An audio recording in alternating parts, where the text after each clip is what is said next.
100 years later, the Negro is still languishing in the corners of American society and finds himself in exile in his own land. Now, have you ever wondered what that passage meant from Martin Luther King's I Have a Dream speech? I did, and what I found was one of the biggest secrets that's not really a secret at all, except to many African Americans, is they are not descended from Africans. I know, I was shocked too, so much so that I asked Africans, and they agreed African Americans weren't Africans. If you don't believe me, Google Arnaldus Montanus America and see the people he saw in 1671. Read books like The Black American Handbook for Survival through the 21st Century by Radine Amin-Ra, What Every African American Should Know by Carrie Davis, and Africans and Native Americans by Jack Forbes. I just can't believe schools aren't teaching this stuff. What a travesty.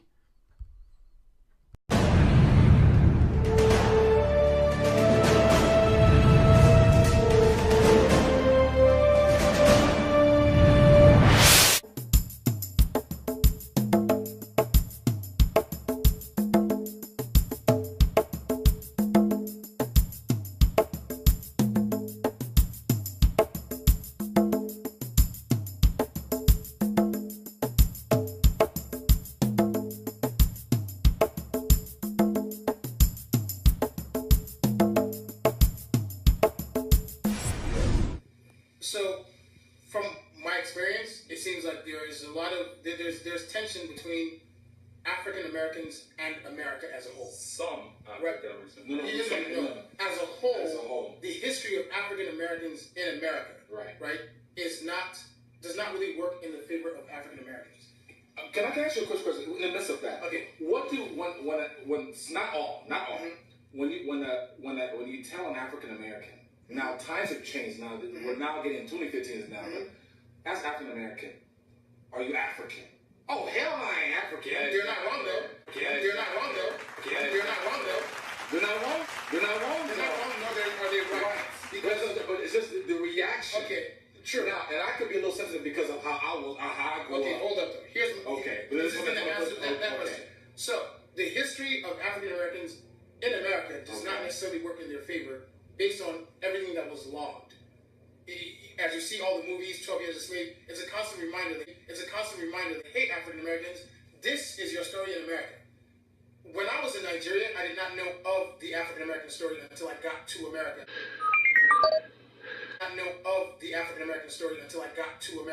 And found out. That's true. Right? I did not know anything about slavery. All I knew was we were all given kings' names. Right? I did not know anything about slavery.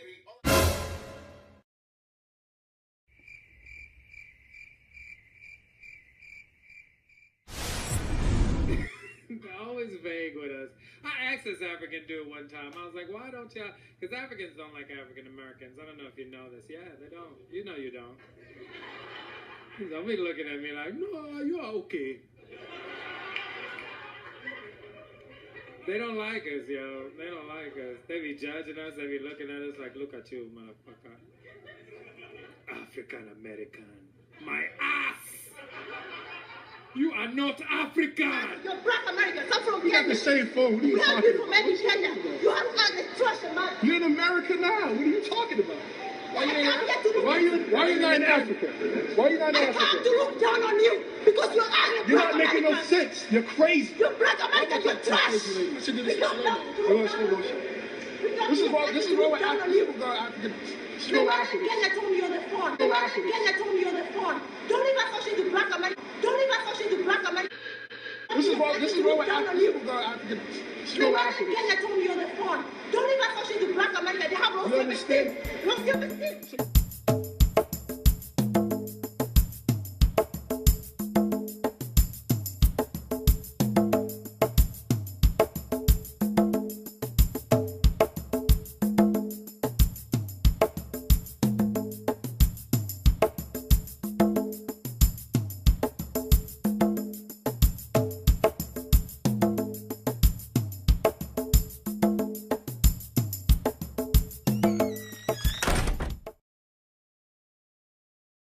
And Agonglo was said to be one of the kings who tried to stop slave trade. Ah. But of course, he did not succeed. But he must have known how bad it was.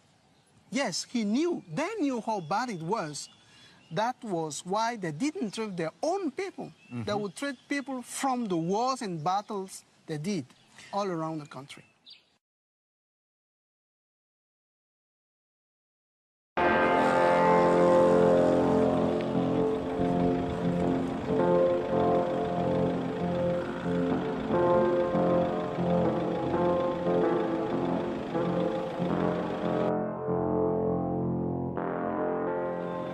Okay, it's a hot day today, and we're about to go over this road, and what they're saying, this is the road of where the slaves went, the road of no return. So, Nini, just tell us some things about where we're about to go. Okay, we go to the ocean where they put the slaves in the ships, but the slaves came from the interior.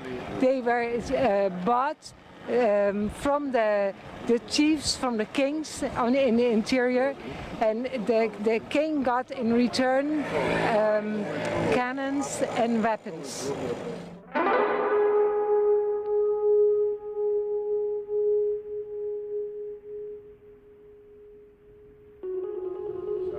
Wow.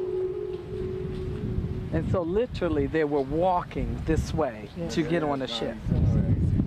And can you imagine the things in which they were thinking going through their head, going to the ship, and this is a place of no return? Pour toute l'Afrique, for all the Africa, il y a 4 ports. For all the, in all Africa, they have 4 gates. The population of the slave that went out here through this gate was the most slaves.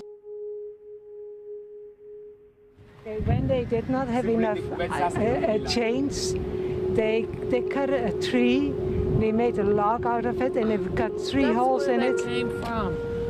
And they put 3 holes, and they put the log on top of their head, so that the 3 stay together, walk together behind each other. How many people were side by side?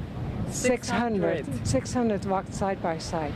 You know, it's like an arrow. It means that this road that you come through, it have only one entry. That is no returning back, is the unknown destination.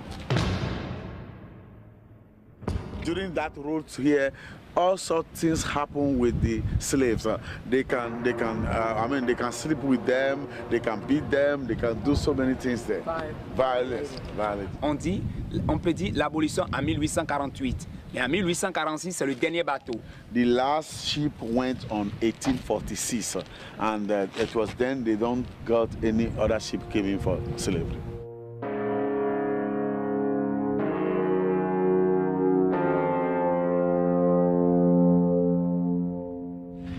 Ici, sur les 4 poteaux, il y a hommes et femmes qui sont en genoux. In all this, you see men and women, men and women, you know, in the fort. They put a tattooage, they burn it in the back here. The name of the master. When they do that, they cry, so they go now and buy some iron to close their mouths. Close their mouths. Yeah, that's why their mouth is.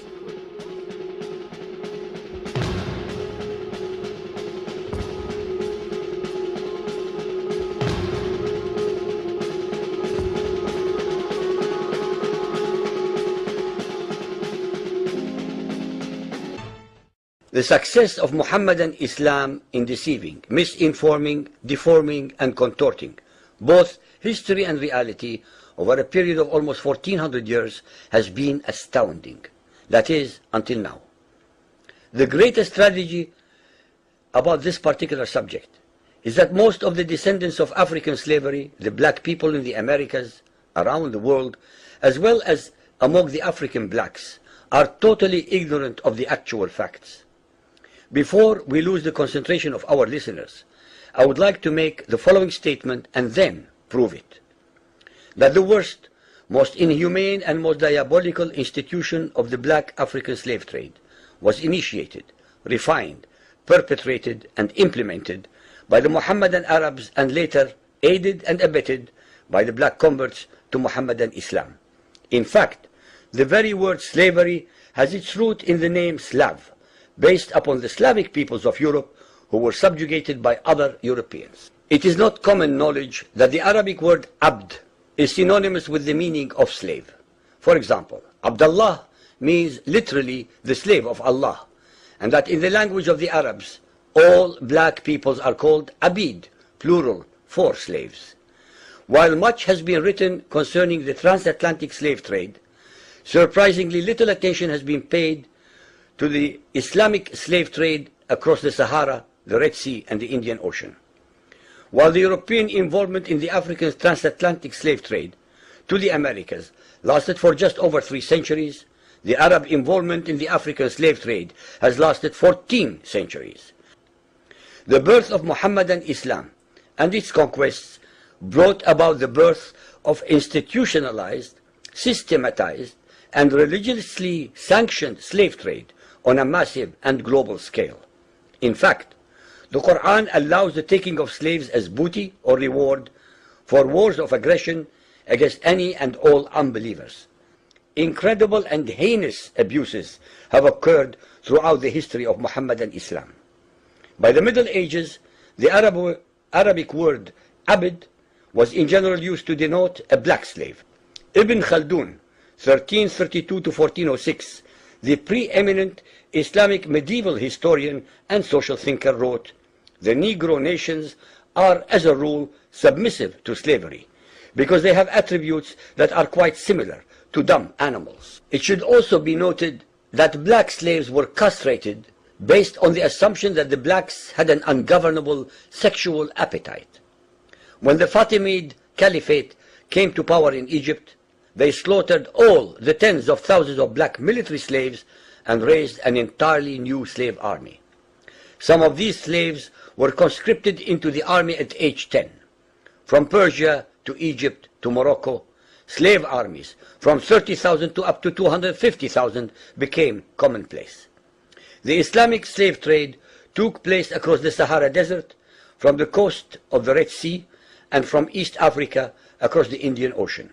The Trans-Sahara trade was conducted along 6 major slave routes. A comparison of the Islamic slave trade to the American slave trade reveals some extremely interesting contrasts. While 2 out of every 3 slaves shipped across the Atlantic were men, the proportions were reversed in the Islamic slave trade. 2 women for every man were enslaved by the Muslims. While the mortality rate of slaves being transported across the Atlantic was as high as 10%, the percentage of slaves dying in transit in the Trans-Sahara and East African slave market was a staggering 80 to 90%. While almost all the slaves shipped across the Atlantic were for agricultural work, most of the slaves destined for the Muslim Middle East were for sexual exploitation as concubines, in harems, and for military service. While many children were born to the slaves in the Americas, the millions of their descendants are citizens in Brazil and the United States today. Very few descendants of the slaves that ended up in the Middle East survived. While most slaves who went to the Americas could marry and have families, most of the male slaves destined for the Middle East were castrated, and most of the children born to the women were killed at birth. It is estimated that possibly as many as 11 million Africans were transported across the Atlantic, 95% of which went to South and Central America, mainly to Portuguese, Spanish, and French possessions. Only 5% of the slaves ended up in what we call the United States today. However, a minimum of 28 million Africans were enslaved in the Muslim Middle East.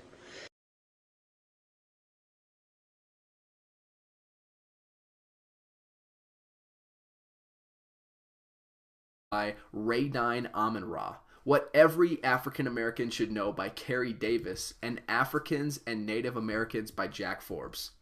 I just can't believe schools aren't teaching this stuff. What a travesty.